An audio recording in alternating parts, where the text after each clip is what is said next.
Hi guys, para sa mga nagtataka o nagtatanong, paano ba dito nagpapalit ng weather? So, ganito siya.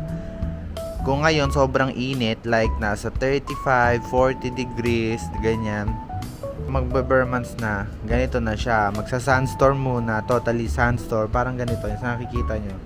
Pag normal days, yung normal yung weather, maliwanag yan totally.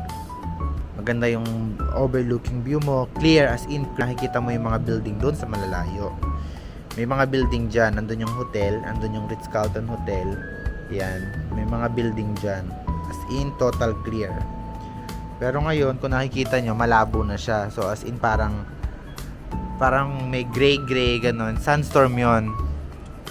So imagine nyo na lang umuulan pero nang buhangin, eka nga.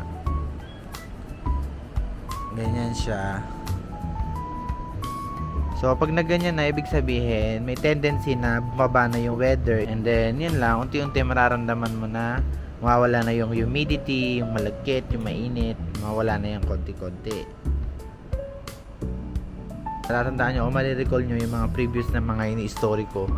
Clear yan kasi may dagat dun eh. Yan, dagat yan. Kitang-kita yung dagat dyan, yung hotel.